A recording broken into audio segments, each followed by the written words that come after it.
I don't care what you say. I don't care what you're saying about any cult. You know it's true. If you're talking about people being disingenuous, you're being disingenuous about it. I don't think that way, Kenny, obviously, because I'm the one that... What do you mean you don't think that way? Because I'm the one that authored up these amazing points that I didn't hear you refute. Ken Carman did not just push back on Anthony Lima. He finally called out the way Shedeur Sanders keeps getting discussed in Cleveland. This was not about blind fan hype. This was not about pretending Shedeur is already a superstar. This was about the Browns' own quarterback room and whether people are being honest about what happened when the team finally got to compare its young quarterbacks on the field.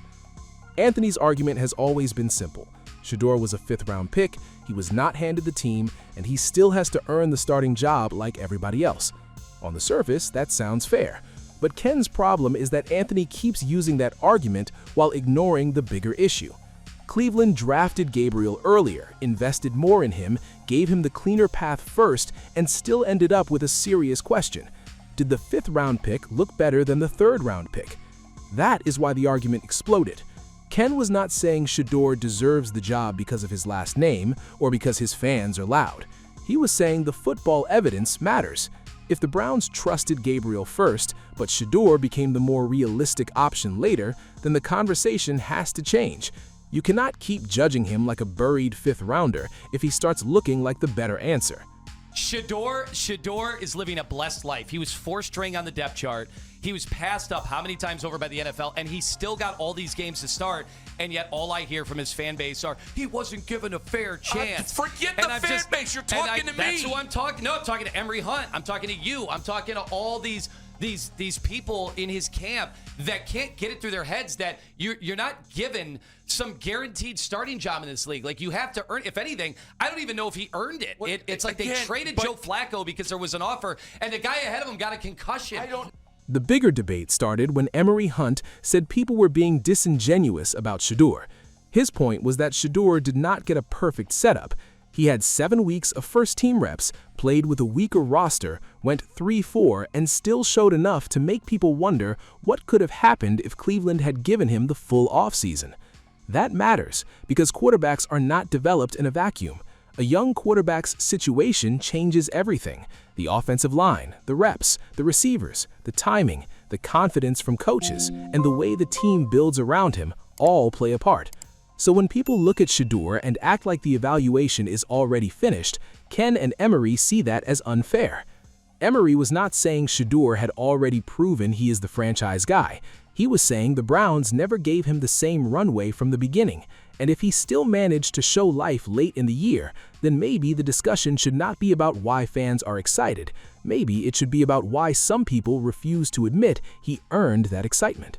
The fact that they nailed the draft pick on top of getting some undrafted free agents, and you look at, a quarterback in Shedeur Sanders, that's the big elephant in the room. I think that's why people are being disingenuous about the Browns, because they're being disingenuous about their evaluation of Shedeur Sanders. You include him in that draft class, this guy got 7 weeks of first-team reps, and in those 7 weeks, with a worse-off roster than the guys that started the season with, they went 3-4. Then Ken made the point that really lit the fire.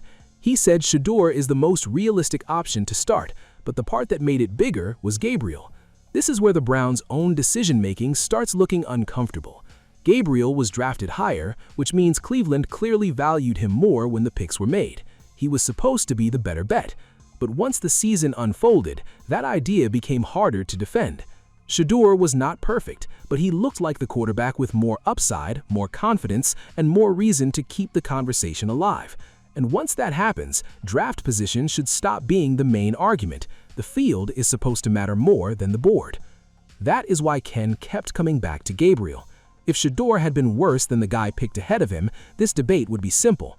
But if the fifth-rounder looked better than the third-rounder, then the Browns have a real evaluation problem. And Anthony acting like Shedeur still has nothing behind his case is exactly what made Ken snap. I can see where I'm going to go with it, as I think he's the most realistic option to start. I will not want to remember the game against Cincinnati. I guarantee you. Guarantee it. So I think he got better at those things. And then I'm not trying to rip on the guy, man, but he outperformed your third-round pick, and I'm thinking, why did we do all this with this third-round choice? Anthony kept trying to compare Shedeur to other young quarterbacks like Riley Leonard, Jackson Dart, and Tyler Shuck. But Ken was not letting that comparison slide because the situations were not the same. Some of those quarterbacks had teams that clearly invested in them, gave them a stronger plan, and treated them like real pieces of the future from the start. That is the context Ken felt Anthony was leaving out. You cannot talk about young quarterbacks like they all begin from the same place. Draft capital matters. Team belief matters. First-team reps matter. Coaching plans matter. And most importantly, opportunity matters. Some players are developed with patience. Others have to fight just to be taken seriously.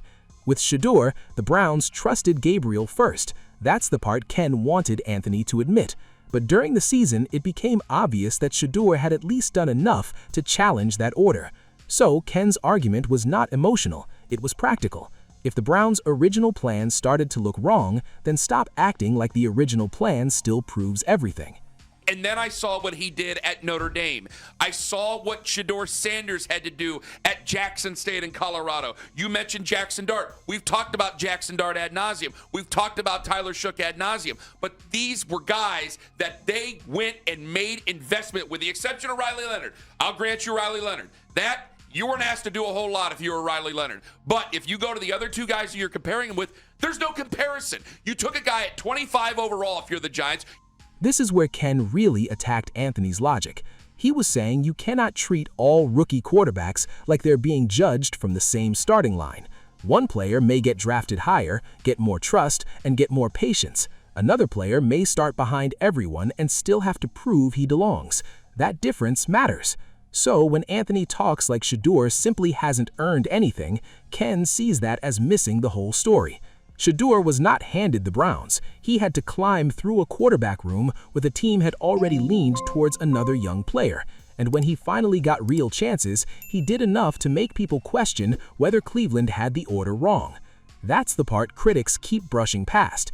Ken is not asking for Shedeur to be crowned. He's asking for the evidence to be treated honestly. If he looked better than Gabriel, say that. If the fifth-round label no longer explains the situation, stop hiding behind it. Because at some point, the conversation has to move from draft status to actual football. You took the other guy in the second round, if I'm not mistaken, with Tyler Shuck. Of course you're going to give those guys reps. The one had Russell Wilson in front of him. Please, you might as well put a dead body in front of him. And lucky. The other one had Spencer Rattler in front of him. Shedeur's living a blessed life that he got that opportunity. Now, Anthony does have a side of the argument, and that is why this debate is so heated. He says it would be much easier if this were already Shedeur Sanders' team, but it is not. In his view, Shedeur has not earned that level of control. If he had truly taken the job, there would be no quarterback competition. He would simply be the starter. That is the pushback from the other side. Anthony believes the hype has moved faster than the proof.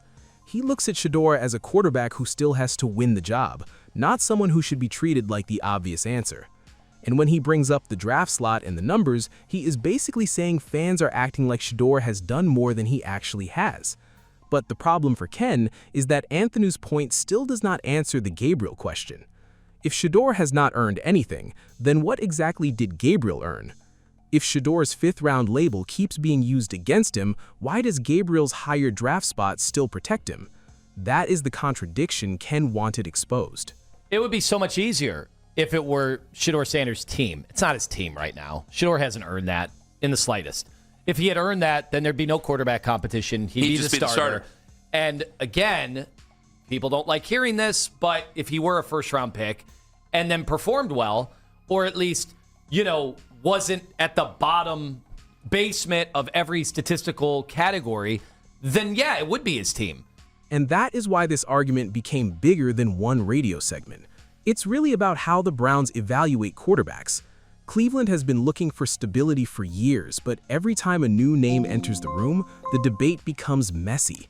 Fans start choosing sides, analysts start protecting old opinions, and the actual football sometimes gets buried under labels. Shedeur makes that even more complicated because he's not a normal fifth-round pick in terms of attention. His name brings cameras, his fan base is loud, his critics are loud too. So every practice report, every depth chart move, and every quote becomes a bigger story than it would be for most young quarterbacks. But Ken's whole point is that none of that should distract from the basic question: who actually looked like the better option? That is where Anthony's fan base argument frustrated Ken. Anthony kept talking about people who act like Shedeur was robbed or never given a fair shot. But Ken was saying, forget them for a second, you're talking to me, answer my point. That was the real heat in the moment. Ken did not want Anthony to debate social media, he wanted him to deal with the football contradiction in front of him. Because once you strip away the noise, this is not that complicated. The Browns drafted Gabriel higher. Shedeur came in later on the board. The team started with a certain order. Then the season gave people reasons to question that order. If Anthony wants to say Shedeur still has to earn it, fine. But Ken wants the same standard applied to everyone else in the room. And that is where the word disingenuous hit so hard. Ken was not just saying Anthony disagreed, he was saying Anthony was refusing to deal with the parts of the argument that didn't fit his stance. In sports talk, people argue every day, but when someone says you're being disingenuous, that means they believe you already know the point and are choosing to dodge it. That to me, though, it becomes impossible because my first thought was if he's a first-round pick, then people would think he's a disappointment. But he wouldn't have been put in that position if he were a first-round pick. There's no Dillon Gabriel. For Ken, the standard around Shedeur keeps changing. When Shedeur is low on the depth chart, critics say he hasn't earned anything. When he gets reps, they say the fan base is overreacting. When he makes progress, they bring up the numbers. When people mention the weak roster around him, they call it excuses. When someone compares him to Gabriel, they go right back to the draft slot. That is what makes Browns fans frustrated too. They don't need Shedeur to be perfect, they just want the conversation to be honest.